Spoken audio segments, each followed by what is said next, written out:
I want you to close your eyes for a second. Just imagine you are walking out to your mailbox. Okay. It is a typical day, Wednesday, maybe Thursday, Hmm. just the absolute middle of the week slap. Right, the grind. Exactly. And you're expecting the usual suspects in that metal box. A water bill you really do not want to pay, a flyer for a pizza place that opened 3 months ago, probably will not last another 3. And the pre-approved credit card offers? Oh, always. The one's going straight into the shredder. It is just the white noise of modern life, paper clutter. It is the stuff we handle on total autopilot. I mean, you do not even really look at it. You just sort it by trash and keep. Yeah, exactly. But today, buried in that stack of shiny flyers and window envelopes, your thumb catches on something else. Something different. A plain white envelope, standard business size, says a forever stamp up in the corner. And here's the detail that makes your brain pause just for a microsecond. There is no return address. That is always the tell, is it not? No return address means it is either very personal or very strange. It bypasses that mental filter we have for junk mail. It demands to be opened. So curiosity takes the wheel. You rip it open, and inside, there is no letterhead. No generic, "Dear homeowner" text.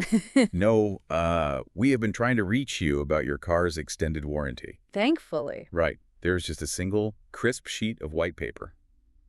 And on it, a list. Just a list of 9 names. And, of course, the absolute kicker. Your name is on the list. That is the moment the ground shifts. You see your name, typed out in black and white, and then you scan the other 8 names, and your stomach just drops. Because you do not know them. Total strangers. You are standing in your driveway, holding a piece of paper that connects you to 8 people you have never met, and the silence around you suddenly feels very, very heavy. It is a moment of total cognitive dissonance. Because your brain is scrambling to categorize it. Is it a prank? Is it a viral marketing gimmick? Is it some weird chain letter from the internet age? Or is it something much, much darker? Like a notification that your time is up. Yes. And that visceral feeling of dread, that sudden intrusion of the unknown into the mundane, is exactly where we are starting today. We are doing a deep dive into the thriller novel 9 Lives by Peter Swanson. And I have to say, this book takes that opening concept, that list in the mail, and twists it into something that is equal parts police procedural and psychological horror. It really does. It grabs you by the throat right from that opening premise. And today, we are going to dive deep into 9 Lives.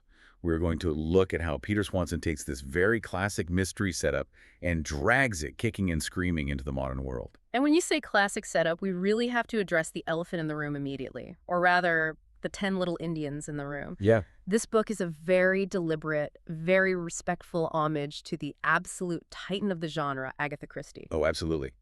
You cannot read the back cover without thinking of her. Specifically, and then there were none. Precisely. It is the classic closed circle mystery structure. You take a group of strangers, you bind them together with a secret they might not even know they share, and you pick them off one by one. It is a trope for a reason. It works. It really works. But what makes 9 Lives so fascinating to analyze is how Swanson updates the mechanics of fear for the 21st century. That is a key distinction I want to get into. Because in Christie's time, if you wanted to isolate a group of victims, the methodology was pretty straightforward. You put them on an island off the coast of Devon, and you wait for a storm to cut the telephone wire. Boom. Done. Right. Physical isolation, you are stuck in a house, and the killer is in the house with you. It is claustrophobic in a very spatial sense. But we live in a world of iPhones, GPS, omnipresent Wi-Fi, and constant surveillance. You cannot just cut a wire anymore. You cannot really isolate people in the physical sense unless you drag them into a literal bunker. So Swanson has to create a different kind of isolation. Exactly.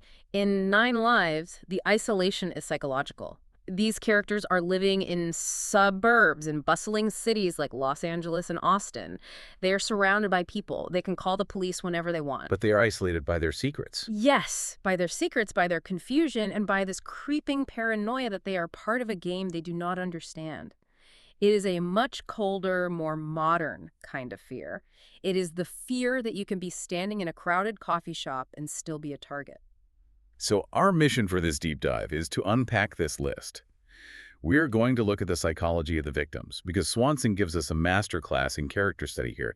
We will see how a narcissist reacts to a death threat versus, say, a grieving widower. It is a fascinating contrast. We are also going to get inside the head of a killer who genuinely believes they are an agent of karma. And we are going to trace the detective work that connects 9 random people, an FBI agent, a songwriter, a nurse, a resort owner, to a single tragic summer from decades ago. It is a complex web, and every single thread matters. There is almost a butterfly effect at play here. Let us go back to that mailbox for a minute. The inciting incident. Swanson is very specific about the details here to ground us in reality. These aren't blood-stained parchments delivered by a raven or a spooky courier in a hood. No, and that is the genius of it. The envelopes are postmarked from New York City. They look like standard business correspondence. It emphasizes the banality of the threat. It enters your home disguised as the everyday. Slipping right past your defenses. Exactly. It is the same way bad news often comes in real life. A phone call on a Tuesday afternoon, a sterile letter from a doctor. It does not come with ominous background music. And the list itself, 9 names. Let me read a few of them just to set the stage for who we are dealing with here. We have Matthew Beaumont, Jay Coates, Ethan Dart, Caroline Geddes, Frank Hopkins, Allison Horn, Arthur Cruz, Jack Raidbaugh, Jessica Winslow. Alphabetical order, clinical, detached. It looks like a mailing list for a catalog, not a hit list. Now, what I found so compelling about the first act of this book is that Swanson essentially gives us a series of character studies. He shows us how different personality types react to the exact same stimulus. It is almost like a psychological experiment playing out on the page. That is a great way to put it. The list acts as a mirror. It reflects whatever the character is already feeling about their life right back at them. Let us start with what I call the dismissive reaction. This is Jay Coates. Jay Coates. He is an aspiring actor living in Los Angeles, and I think aspiring is doing a lot of heavy lifting there. He is a bit of a narcissist. A bit is very generous. This guy is the definition of self-absorbed. Okay, fair enough. He is a massive narcissist. When he gets the list, his world is so incredibly small, it is so centered on his own ego, that he cannot conceive of a threat that is not about him being famous. He is entirely focused on a callback for a rice commercial. I loved that detail. He is auditioning to play an elitist chef who learns to love boxed rice. It is so trivial. It is so meaningless in the grand scheme of things. But to him, that role is life or death. So when he sees this list of names and he does not recognize them, he assumes it is a mistake. Or worse, he assumes it is just junk mail. The threat of death does not register. Not at all, because it does not serve his narrative. He thinks, well, if this were important, I would know about it. If someone wanted to kill me, they would make a much bigger deal out of it. It is the ultimate main character syndrome. If it is not in the script of his life, it simply does not exist. But then you swing to the complete opposite end of the spectrum with Arthur Cruz. Arthur is such a heartbreaking character. He really anchors the emotional weight of those early chapters. He is an oncology nurse in Massachusetts, but the defining fact of his life is that he is a widower. He lost his husband, Richard, in a car accident about a year before the book starts. And he is just drifting. You really get the sense that he is moving through molasses every single day. Drifting is the perfect word. His life has become incredibly small, but in a different way than Jay's. Arthur goes to work where he deals with death every single day. He comes home to an empty house, and he reads books about medieval history to escape the present. He's functioning, but he's not really living. So when the list arrives, his reaction is not fear. It is curiosity. That is so counterintuitive. Most people would be dialing 911 or double-checking the locks on the doors. But for Arthur, fear requires you to have something to lose. And he feels like he has already lost everything that mattered. So the list's just something happening. It is a tiny spark of interest in a totally gray world. He is almost grateful for the mystery. Yes, because it breaks the monotony of his grief, gives him a puzzle to solve. That is tragically relatable. It reminds me of how people in deep depression sometimes seek out high-risk situations just to feel something, to feel the blood pumping again. Exactly. Then you have the artistic reaction with Ethan Dart. He is a songwriter in Austin, Texas. And what does a songwriter do with trauma? He tries to rhyme it. He tries to put it to a chord progression. He tries to commodify it. He sits down with his guitar and tries to write a country song called Last on Your List. I laughed out loud at that part. It is so cynical, but also so deeply human. He is thinking, I'm on a death list. Does it rhyme with kissed or missed? It is a defense mechanism. If he can turn it into art, he can control it. He can frame it on his own terms.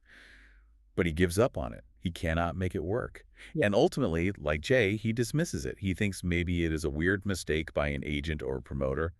He does not feel the danger yet because he's viewing it through the lens of a creative project, not reality. But someone does feel the danger immediately.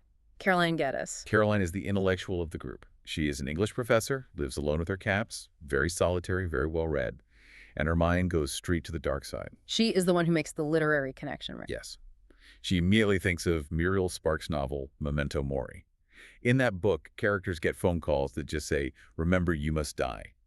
Caroline sees the list and thinks this is a list of death. She has that anxious intelligence where she connects the dots before anyone else even sees the picture.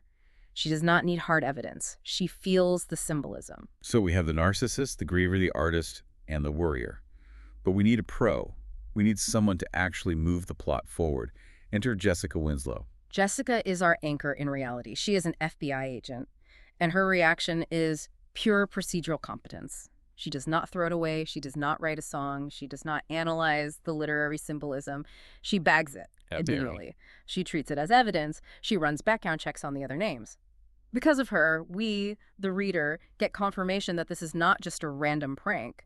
She validates the threat. She sees that these people are real, they are scattered all across the country, and there is no obvious connection. That is what scares her. Randomness is harder to fight than a specific enemy. If you have an enemy, you can predict them. If you have randomness, you are just waiting for lightning to strike. So most of these characters receive their envelope in the mail. It is spooky, but it is distant. But there is one outlier, one person who breaks the pattern completely. Frank Hopkins. Frank is crucial. He is much older than the others. He's 72. He owns the Windward Resort in Kennewick, Maine. And you are right, he did not walk to his mailbox. No. This scene is where the genre shifts. Up until now, it is a mystery. With Frank, it becomes a horror story. Frank wakes up on the beach. He is near a rocky jetty. He is confused, groggy. He thinks maybe he fainted or had a spell. He looks down, and there is a piece of paper in his hand. It is the list. Imagine the disorientation.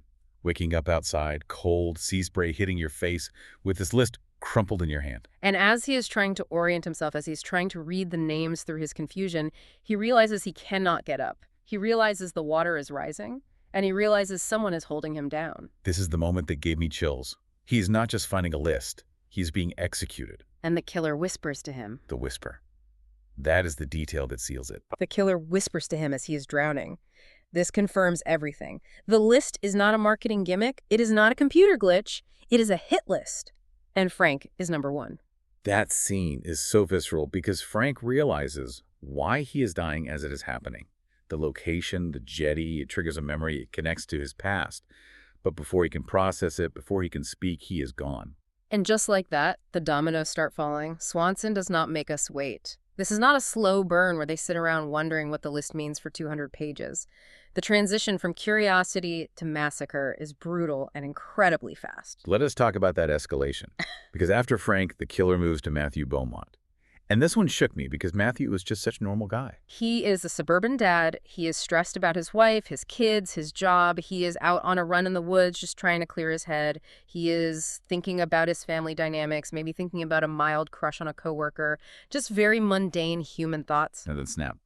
Shot in the back, no warning, no grand villain speech. No, do you know why I'm here? Just an execution. It emphasizes the absolute coldness of the killer. Matthew Beaumont was not tortured. He was not given a chance to beg or understand. He was just deleted. Deleted is the exact right word. To the killer, Matthew is not a person. He is an item on a checklist. Tick. Next. And the next is Arthur Cruz. And I have to say, Arthur's death sequence is one of the most tragic and yet strangely beautiful pieces of writing in the book. It's deeply complex. It is the most psychologically complex death, for sure. We need to unpack the setup here. Arthur goes to a museum. Right. He is still in that curious/grieving phase. He goes to see an exhibit on medieval memento mori beads. For listeners who might not know, these were rosary beads or trinkets from the Middle Ages, usually carved from ivory or bone. One side would be a beautiful face, a young woman or a king, and the other side would be a skull. Remember, you must die. Exactly. Yeah. And Arthur is standing there looking at these beads, and he has this profound realization. He realizes that the constant awareness of death is not meant to be scary. It is meant to make life sweet. It is meant to make you value the moment because it is fleeting. He finds peace. He finally makes peace with his husband's death. He walks out of that museum thinking, life is beautiful.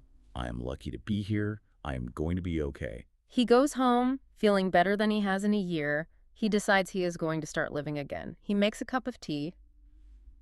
And that is when it happens. The killer had rigged a contraption in his house. A poison delivery system. It is almost mechanical in its design. But because Arthur had this epiphany at the museum, because he was in this rare state of grace, he dies peacefully. He just drifts away. And later, we learn that the killer actually viewed this as an act of mercy. Which is a terrifying glimpse into the killer's mind. But for Arthur, in that moment, the tragedy is that he had just decided he wanted to live. The irony is absolutely crushing. He finally chose life, and death was waiting right there in his teacup. So now bodies are dropping. We have Frank drowned, Matthew shot, Arthur poisoned. The investigation has to be ramping up, right? You cannot have 3 people on a list die without the cops noticing a pattern. It is ramping up. Jessica Winslow, our FBI agent, is teaming up with Sam Hamilton. He is a local detective in Kennewick, Maine, where Frank died, and they are hitting a massive brick wall. Because the demographics make 0 sense. None at all. They look at the list. 9 names. Why 9? Why not 10? And little Indians. Right. The number 9 bothers Jessica. It feels incomplete. And they cannot find the link. Yeah. You have an FBI agent, a songwriter in Texas, an oncology nurse, an old resort owner in Maine. They are mostly white, mostly middle to upper middle class, mostly New England connections, but that is incredibly broad. That is not a motive. This is just noise. It is noise. So the police do what they do. They put the known survivors under protection. Ethan Dart and Caroline Geddes go into hiding. And this leads to a fascinating subplot. You have Ethan and Caroline terrified, hiding in different states, and they start talking on the phone. It is a romance born out of pure adrenaline and doom. They are the only 2 people in the entire world who understand what the other is feeling right now. They argue about literature. That was such a great touch by Swanson.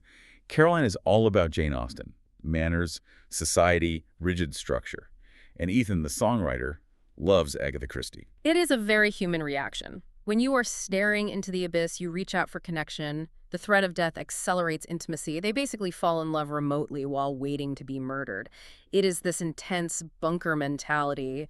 If we die tomorrow, let us at least matter to someone today. It is sweet, but it also raises the stakes for the reader. Now we care about them. We do not want them to be just names on a list. But as we know, this is a Peter Swanson novel. Comfort is usually a setup for a trap. And the trap is about to spring. Because we're about to find out that the killer is not lurking in the shadows outside the house. The killer is on the list. This is the major reveal. The Trojan horse trope. The Trojan horse? You hide the enemy inside the gift. In this case, the killer hides himself among the victims. His name is Jack Raidball. But his birth name was Jonathan Grant. And this changes absolutely everything. So Jack Raidball appears to be just another victim. He is a wealthy, retired businessman. He is in his 70s, divorced, moved back to his childhood home. He seems completely harmless. He seems like Frank Hopkins, just another old guy on the list. But he is the architect of the entire thing. He put his own name on the list to throw off the scent. It is a classic misdirection, but he executes it with such cold calculation. It allows him to move freely. While the police are looking for an outside threat, a boogeyman, Jack is right there watching. He is monitoring the chat rooms, he is watching the news, seeing his own handiwork reported as a mystery. Let us talk about Allison Horne. She is on the list too. But she is not a stranger to Jack. No. Allison is Jack's mistress. It is a very transactional relationship. He is the rich older man. She is the younger woman who likes his money.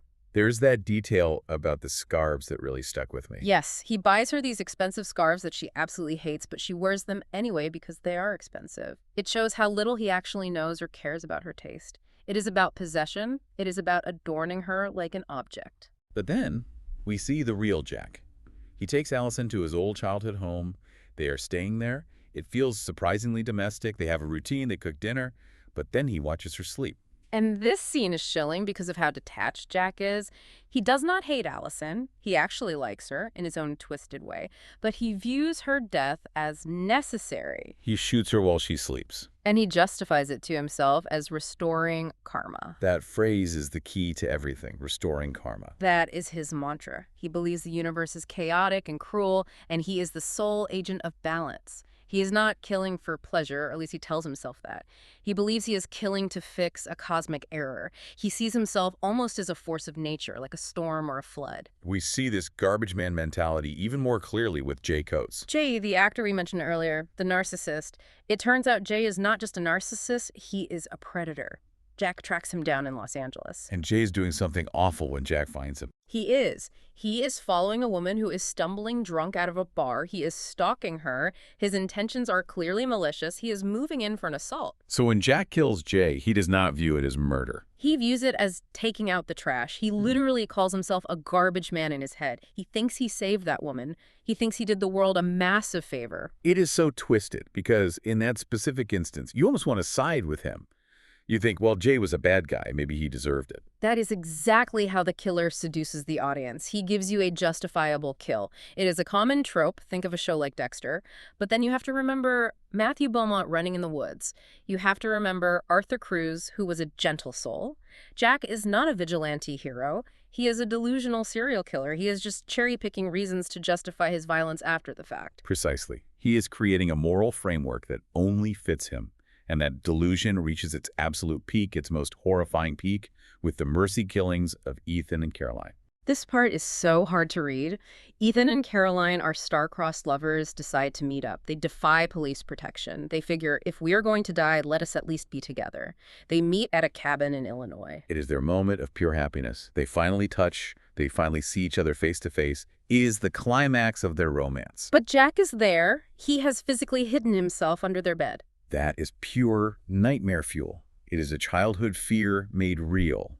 The monster under the bed. He lies there for hours. He listens to them talk. He listens to them make love. He hears their happiness. He hears their hope for the future. And in his warped mind, he decides that killing them right now is an act of supreme kindness. Explain that logic to me. Because to a sane person, that makes zero sense. Jack believes that life is suffering. He projects his own deep misery onto everyone else. He believes that eventually this happiness they're feeling will fade. They will get divorced. Or one will get sick and die, leaving the other broken, just like he was broken. He thinks, why let them suffer that? Why not end it on a high note? So he kills them in their sleep to preserve their happiness. Like pressing a flower in a heavy book. Exactly. It is the ultimate projection of nihilism.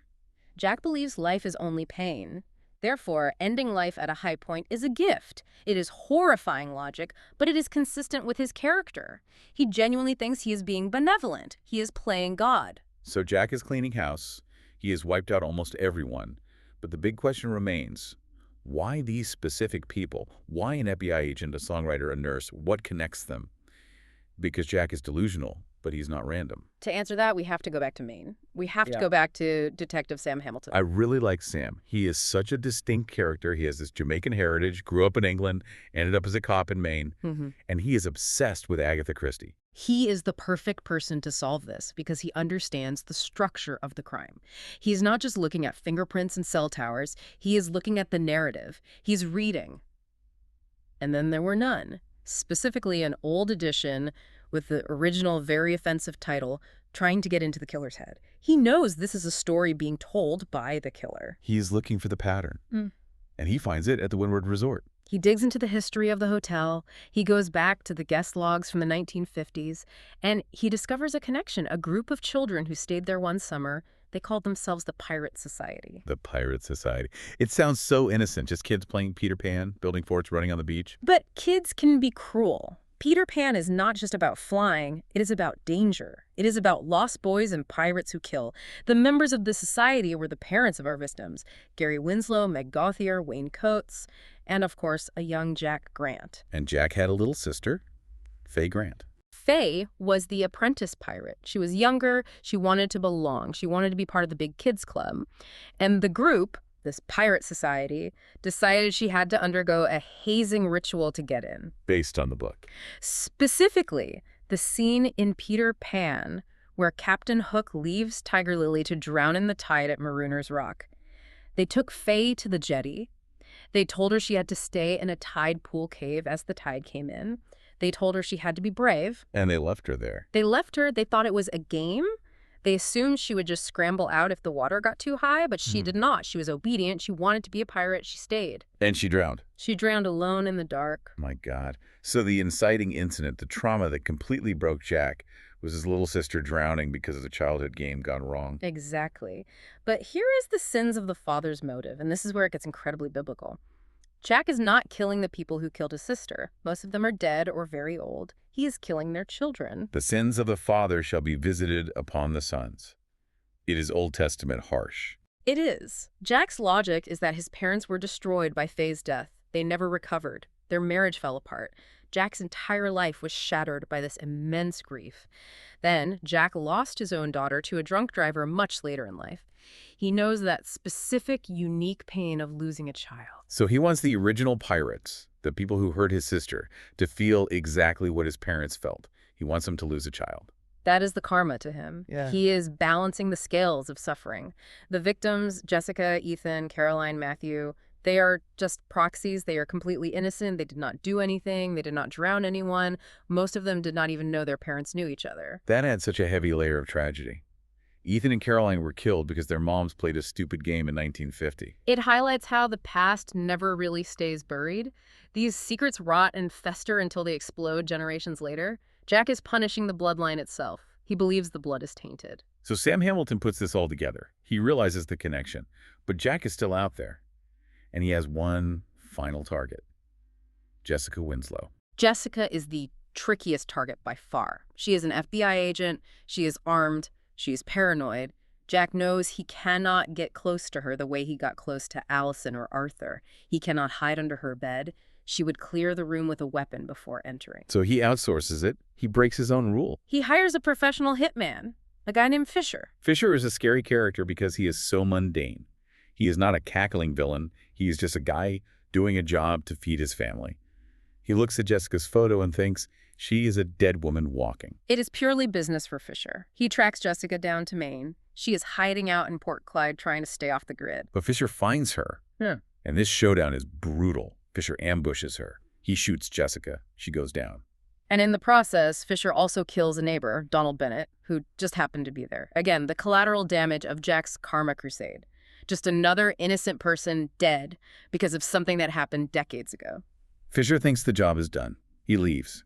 And Jack Radebaugh, believing his grand mission is complete, writes his final confession. This manifesto is a fascinating piece of writing. He explains the pirate society. He explains the Peter Pan influence. He admits to everything. He even admits to killing his neighbor, Eric Miles, just because the guy was annoying. The garbage man again? He is completely unrepentant. He truly believes he has balanced the universe. And then he goes to the jetty, the exact same jetty where his sister died, and he shoots himself. He believes he is entering the cold grood. Nothing. No heaven, no hell. Just the absolute end. He dies thinking he won. He dies thinking his order has been successfully imposed on the world. But there is one final twist. Jessica Winslow. She does not die. Yes. The hitman missed, or rather, did not finish the job properly. A matter of millimeters. She wakes up in the hospital. She survived the gunshot wound. It is almost a cosmic joke on Jack. Her colleagues, Ruth and Aaron, explain the whole plot to her. She learns about the Pirate Society. She learns why she was on that list in the first place. And the final image is Jessica recovering, just realizing the sheer randomness of it all. Why did she live? Why did Arthur die? Why did Ethan and Caroline die? There is no karmic reason. It is just chance. Jack tried to impose a rigid order on the world. He tried to force a narrative of karma, but in the end, chaos, in the form of a slightly misplaced bullet, won. That brings us perfectly to the themes. Let us really unpack this karma versus chaos idea. Jack truly believes he is an agent of order. He does. He thinks the world is messy and unjust, and he has the money and the willpower to fix it. But look at the actual result. He creates infinitely more chaos. He imposes his trauma on innocent people. He thinks he is balancing the scales, but he is just dumping way more weight on the bad side. It is the ultimate ego trip, to think you can judge who lives and dies. And the fact that Jessica survives proves him entirely wrong. If he were truly an agent of fate, she would be dead, but she is not. She survived because of physics, biology, and luck, not karma. Then there is the memento mori theme. Remember, you must die. The list forces everyone to confront their mortality. It is the central philosophical question of the book. Does knowing death is coming make you live differently? Arthur Cruz is the absolute best example of this. He sees the beads, he gets the list, and he realizes life is sweet. He finds peace. Whereas Jack looks at death and sees only the cold, nothing. He sees life as pointless suffering. The list acts as a mirror. It reflects whatever you already feel about life back at you. For Ethan and Caroline, it reflected love and urgency. For Jay Coates, it reflected nothing because he was empty inside. And finally, we have to talk about the Agatha Christie homage. 9 Lives subverts the trope in a really smart way. In Christie's, and then there were none. The victims are guilty. They all committed crimes that the law could not touch. One let a child drown, one ran over someone, and so on. So the killer is punishing actual bad people. There is a twisted sense of justice to it. But here, the victims are proxies. Right. In Nine Lives, the victims are innocent. They are paying for the sins of their parents. It makes the morality much, much murkier. It is not about justice. It is about revenge. It is about inflicting pain. And Swanson updates the setting perfectly. In Christie's day, you cut the telephone wire to isolate people. Today, you use technology. Jack uses tracking, databases, modern surveillance. But he also uses the old world setting of the decaying resort. It is a brilliant collision of the modern and the classic, the past haunting the present. So what does this all mean for us? Why does this story stick with you long after you put it down? I think it is because of that envelope. We all have mailboxes, we all have secrets, or our parents have secrets.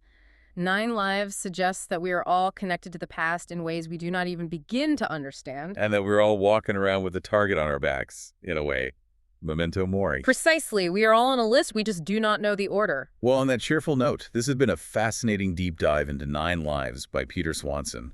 From the mysterious list to the tragic history of the Pirate Society, it is a masterclass in modern suspense. It certainly is. A reminder that sometimes the scariest things arrive in plain white envelopes. I want to leave you with one final thought to mull over. If you receive that envelope today, if you opened a list with your name and 8 strangers, would you try to find them? Would you play detective? Or would you just hide? And ultimately, does knowing the end is coming make you fight for life, like Arthur, or does it make you give up? Nine Lives is a stark reminder that the past never truly stays buried. Thanks for taking this deep dive with us. We will see you next time.